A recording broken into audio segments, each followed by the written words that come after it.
Hey, this is JSH, and today I'm going to be going over something I haven't gone over on this YouTube channel before, and this is the ThunderDominion card rankings. And you might be asking, what is ThunderDominion? Well, if you're on Dominion Discord, you probably know already, but if you're not on there, you might have never heard of that. So essentially, in our community, we used to have this ranking poll that would go around every year, and it was designed by this guy, Quivist, or I don't know how to pronounce his name, sorry. Um, anyway, he would have everybody rank every card by cost, and it would be a big thing we'd put together every year, and that's kind of fallen off in recent years, and one of the reasons is Quivist is just a busy guy, but I think also it was probably starting to get unsustainable to do. And so I kind of devised this plan a couple of years ago to put together a card ranking that would be easier for the community to do and like have more fun discussing. And I came up with ThunderDominion. And the way I designed it was like people would vote on the best and worst card in a set, and then you'd remove it from the pool, and then you'd keep voting for the best and worst until you reached the middle. That was the first year, 2018, that we did it that way. The next year, another guy, Akuchi, took over doing the polls, and he changed it to an insertion sorting method, which is similar, except you would basically vote on one card at a time and decide where it went on the list. A little tricky to explain, but the point is, at the end of the day, we ended up with a list of each card in each set ranked in order from best to worst. And most of the people on Dominion Discord are pretty good players, like some of the best in the world. So unintentionally, it kind of also ended up as like a special backroom ranking where like these are the best cards as voted by the best players. Uh, you know, I guess you could say that's a stretch to some degree, but I don't know. I think the results have been pretty good. And what I wanted to do in this video was kind of try and get some more exposure for this list, maybe to some people who haven't had the opportunity to see it or had no idea what it was. So what I'm going to do is just go over our list for the base set. We've started doing the 2020 rankings this year, once again using insertion method, and it's being hosted by a guy who goes by KHZ, who's also a Super Smash Bros. Melee player, so I guess go look him up if you want. But at any rate, yeah, we're going to go through it, and we're going to look at what the rankings are this year and how they've changed since 2018. And I know I'm doing this kind of weird. We're not looking at intrigue. This is the base set above it.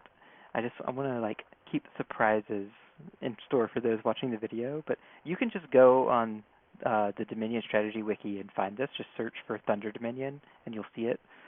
If you want to be spoiled on everything, I'm going to assume like you're at least like an intermediate Dominion player watching this. But it's okay if you're new as well or an experienced player.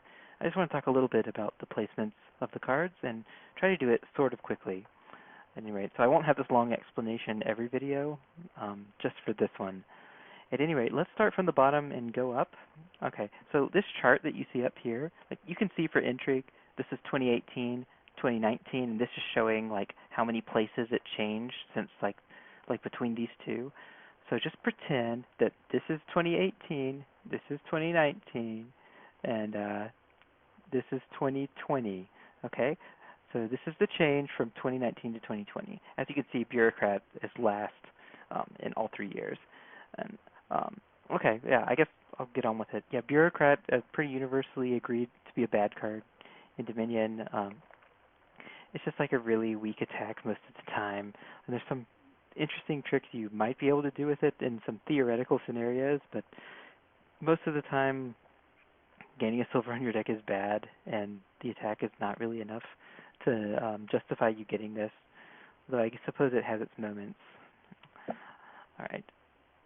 See, mine, we can also see, was agreed upon every year, even though there was like some calling for mine to be ranked higher this year. I think it wasn't strong enough like to make it actually happen, and it's remained this low every year for good reason. Mine is just very, very slow. And it has some interesting tricks you can do, like you can turn coppers into like some of these useful treasures like supplies, but just on the whole, like 5 costs for this action that does this thing so slowly is just not worth it. Yeah, I don't have too much to say about this. Again, I'm trying to be fast and not go into too much explanation. Harbinger also rated 3rd from the bottom, or 24th. sorry, I'll go by this number. Um, yeah, Harbinger is just, it's one of those cards where it seems like it's not a bad addition to your deck, but it also just never really does a whole lot for you, especially if you're making a really good deck that's drawing itself. You're not going to have a discard pile a lot of the time, and Harbinger is just going to do nothing. So that's a little bit sad.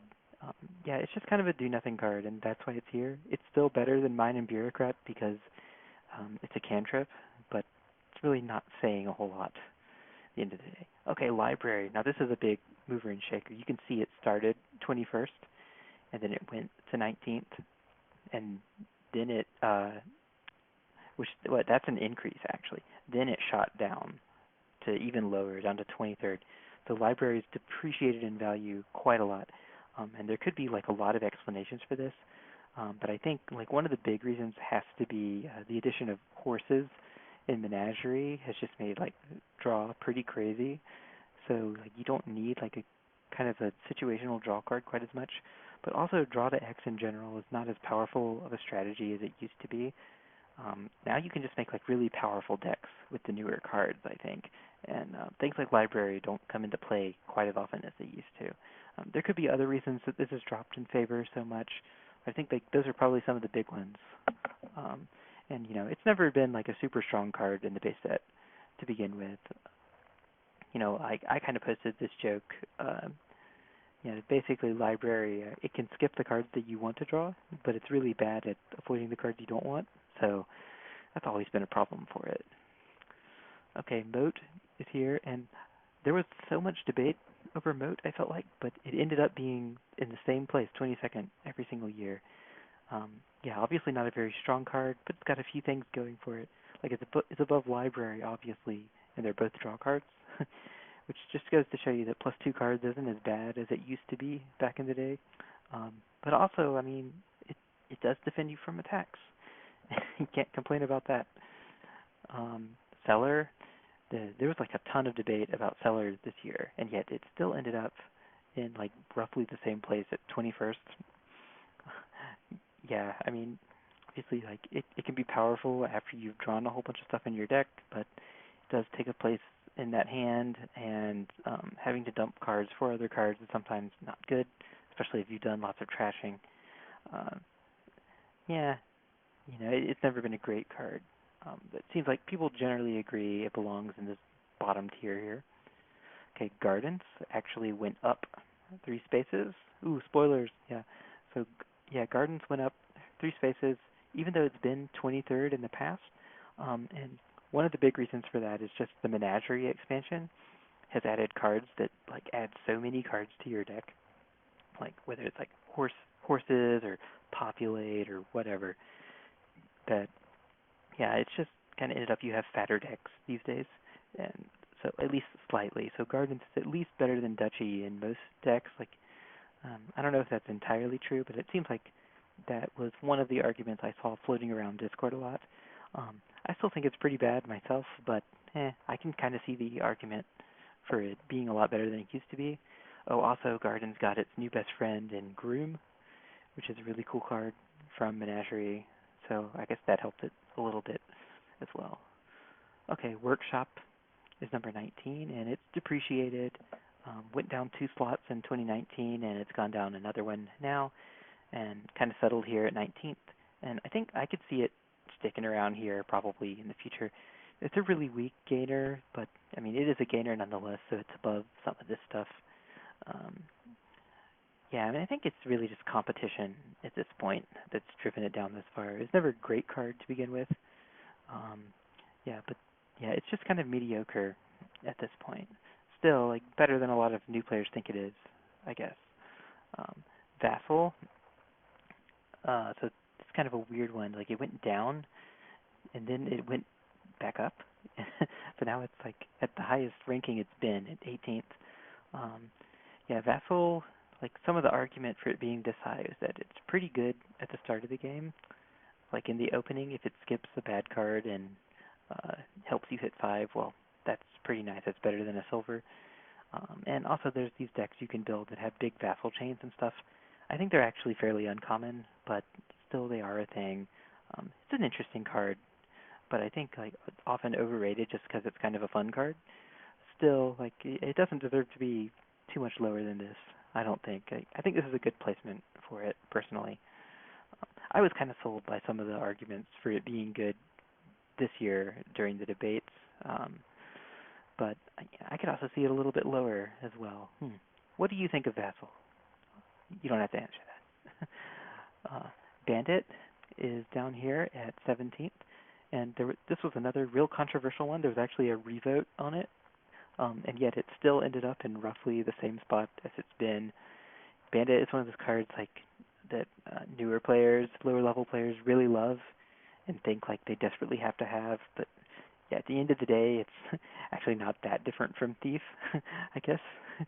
Okay, well, it doesn't have the same drawbacks, but still, it's just gaining gold and trashing treasure, which is not really the worst thing an attack could do to you. It's just okay. Like, not getting a benefit, like a coin or card benefit or anything, is kind of a big hindrance for it, I think. But still, Bandit can be more important than the cards that are below it. It can provide you with economy without you having to pay for it, which I think is pretty solid and at least worth noting. More to it than that. Of course, it can control the economy in a game where treasures do matter, so that's something to look out for. Oh yeah, and it can hit special treasures, and you got to watch out for that when that's a thing you have to watch out for, like Magic Lamp. You don't want that getting hit, or Goat. All right, next was Merchant. Now this is really funny because there was a ton of debate over how bad or good Merchant is, and again, it ended up in roughly the same spot, only falling down to 16th place from 15th. Yeah, a lot of people saying it's a peddler, which is kind of funny. I guess it is kind of like peddler, gives you card action coin as long as you play a silver. But I guess people forget that a lot of times it's not a peddler because you don't have the silver. At least it seems to happen to me fairly often. Still, like at 3 costs, it's a pretty solid card. A little bit more reliable than the cards beneath it, I think. But obviously not amazing because it would be much higher if it was amazing. Poacher, on the other hand, is a similar card that is basically a peddler unless a pile is empty. And Poacher's often a very good opening, and it's often okay to load up on them, or like in games where no pile is going to run out, it's pretty strong. So yeah, I think it's like a pretty good overall card, and you can see like it rising up to 15th reflects that people are recognizing it, I suppose. Yeah. Moneylender. Okay. I hadn't even noticed these stats, but this is pretty interesting. So it started out 9th in 2018, then dropped by 3 spots, and now it's dropped by 2 more. So it's actually gone from 9th all the way to 14th in just 2 years. And I think the reason for that is games in general are faster now. And Moneylender was always kind of a slow trasher. Like it is pretty good, the thing it does. Like it helps you hit 5 early in exchange for trashing a bad card. But I guess like its lack of versatility, not being able to trash states, has always been kind of a hindrance to it. And now, like, I guess it's even worse than ever in some ways. Well, I think it's maybe interesting that it dropped this much. I don't know if I entirely agree, but I suppose I've been getting Moneylender less often than I used to. Yeah, I'm not entirely sure what to make of it dropping this much. It could just be random, I suppose. Council Room. Okay, so Council Room has settled back to 13th place after dropping last year, and I think this is where it belongs. Really strong draw card. It's got a plus buy on it, of course, and that's really, really good. But the drawback, of course, is everyone else gets to draw a card, and some people think that's like enormous drawback. Some people think not that big a deal. I'm kind of in the not a big deal camp myself, but still is a drawback that you have to be taking in consideration. Anyway, lots of stats were pulled to show like it's not that significantly better than Smithy at drawing and stuff like that. But at the end of the day, it seems like it still hasn't changed its placement very much. It belongs around here in the rankings. Okay, Remodel. Yeah, again, Remodel's one that always seems to be controversial during debates, but it's still in roughly the same spot. It's actually returned where it was in 2018. Yeah, often, like, I feel like newer players don't know what to do with the card, but it is pretty good. Like, if all it does is help you get rid of estates, it's still done something pretty nice, but it's also really useful at in-game, um, and really throughout the game, like, just depending on the board. So I guess it's probably fallen out of favor a little these days with faster games, but it's hard to say how much. I guess horses kind of give it a buff, since if you gain horses, you can remodel them into fives. That's pretty cool. So yeah, I don't know. Like, it's kind of in the middle of the set, and that's probably where it belongs. So I can't complain. All right, Smithy's here at 11th place now. Started at 10th, went up to 9th, and now it's down to 11th. So yeah, roughly the same place, but it's a little worse than it used to be. And yeah, I think that's just because there's so many more draw cards nowadays that terminal plus 3 cards is not as exciting as it used to be. But I do think the cost of Smithy is pretty helpful, especially now that command cards can make such good use of it, like Captain, for instance. It's not too many command cards, but you get what I'm saying. Like, sometimes it's useful to have a 4-cost draw card that you can gain in mass, or you can play with a command card, something like that. It has its advantages, but yeah, like, now that there's so much non-terminal draw, I can see it dropping a little bit in the rankings, maybe even lower next year. We'll see. Okay, Market is here at 10th place. In the first ranking, it was at 14th, and it shot up since then and just stayed here. I don't entirely know why it was ranked so low to begin with. I guess, like, people used to think Market was really overrated, and now they've kind of come back around on it. Yeah, it's a solid card overall. Like, it's not going to win Best Card in the Set award or anything, but usually you're happy to have Markets. It's just like a question of if you want to spend your buy on them. Festival, yeah. So when I made my first tier list videos, I got a lot of flack for ranking Festival as low as I did. But it seems like appreciation's gone up for it over the years. So I guess, the egg's on my face a little bit. As you can see, like, it actually dropped between 2018 and 2019, and then it shot up again this year. Yeah, I'm actually surprised it's up at 9th place. But villages are good, even if they don't draw. And there's more cards to draw nowadays. So yeah, I guess I can see it. I still don't know why there's an elf in the picture, but we'll take what we can get here. Yeah, it is pretty nice. Festival's got some payload slapped on it for you there. Yeah, it's a pretty solid card. Okay, Village. As you can see, it was 7th, and now it's dropped down to 8th. But I don't think, like, that's particularly significant. Village obviously is a very good card. I mean, it's because it's so cheap, and it gives you a component that you really need, and easy to get in mass. So yeah, no real interesting things to say about this placement. I think, like, this is about where it should be. Militia. So Militia, it looks like it dropped from the first year, and it's just stayed where it was at 7th. Pretty powerful attack, but often more ignorable than you'd think, at least according to some of the top players. I don't know. Like, I still think it's pretty strong, but I guess I do skip it a fair amount. I don't know. What do you think of Militia? Maybe it's more annoying than it is powerful. I don't know. It's one of those things where sometimes it can be hard to notice just how much it's hurting you, because you get attacked so often with it throughout the game. Any attack you can open with is pretty strong, even if it's not, like, the best card in the world. Okay, Artisan was 5th place for the first 2 years. Now it's down to 6th, and I can honestly see it continuing to depreciate, maybe, because it is a little bit slow. Still, gaining a 5-cost card is very, very strong, and deciding where you're going to put it is even better. But it requires an excess of villages to make it super worth it to do gain and play with Artisan. I don't know, and it, of course, reduces your hand size when you do that. But yeah, obviously it's a very strong card, I think. Well, maybe not obviously, because I see people on Reddit and stuff say, like, they don't know how to play this card, or they don't know why you get it over gold. And the answer to that is, gaining a 5-cost card, you can kind of pretend like it says +5 coin, +1 buy there, if that helps you understand why that's good. Of course, it's obviously doing something very different from that, but just like on a basic level, that's what it's doing. Anyway, it's strong, but maybe not as strong as we initially thought. All right, Lab. So Lab started out at 8th, it shot up to 6th, and now it's all the way up to 5th. Yeah, like, what can you say? I guess draw is really good. So it's, yeah, all the way up into the top 5 cards. I'm inclined to agree. Like, I think it's a really strong non-terminal draw option.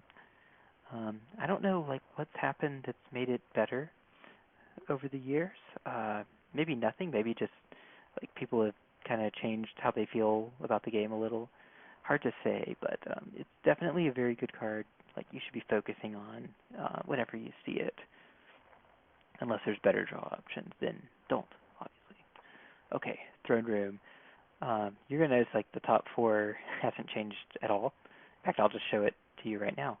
Yeah, the top 4 has remained the same all 4 years. I don't need to go into great detail, I don't think. Throne Room is 4th. Yeah, I guess, like, at a low level, you might not think why, or just, like, if you're just playing base set games, but the more expansions you add, the better Throne Room gets. It's just such a good card to have in any deck where you're using lots of actions. Yeah, which is most decks. And so, yeah, Throne Room is very good. It's also cheap compared to other cards that do similar things. So, yes, very good card. Witch is number 3. It's a cursor, and it's one of the few cursors in the game that doesn't have some kind of drawback on play. Yeah, so that makes it really, really strong still. But obviously it's not as good as Power Trasher, Sentry, and Chapel. Now, there was actually a lot of debate this year on whether Sentry should be above Chapel or not. And I am personally in the Chapel is better camp, but some good points were made. Sentry could in fact be better. It remains good throughout the game. If you happen to open with it, there's a strong argument it's better than Chapel. Just because it doesn't, like, make you give up buys for your turn. Like, you can keep building while you're playing it. And it's also very useful in action chains. So, yeah, it's like a very, like, versatile card compared to Chapel. Plus, yeah, Chapel, I mean, I kind of made a joking article about this once. Like, it does shoot your economy early in the game. So, it's a very fast card, obviously, since you're trashing lots of stuff. It can be kind of swingy, though. Like, if you don't draw your Chapel until turn 5, you've often lost the game. Still, like, I think it's hard to argue these two aren't the best cards in the set. Like, I don't know, some people really hate Sentry, so I could see Sentry not being there. It's weird. Like, I could see it as 1st, I could see it as, like, 3rd or 4th, but I agree with the placement of 2nd, personally. It seems like most people do. At any rate, that's all I have to say about the ThunderDominion base card rankings. If you'd like to see me cover the rest of the rankings, let me know, and I will continue to make these videos. I feel like maybe I'm not saying a ton that's interesting that you couldn't just glean from looking at the rankings yourself, but I don't know, maybe it's nice to have a helping hand once in a while. Let me know how you feel. You can come bug me on Discord, or you can bug me in my YouTube comments, I guess, but I don't know, like, YouTube is a frightening place sometimes, so like, I like to be more chatty. Come on Discord and talk to me if you'd like. All right, I will see you around.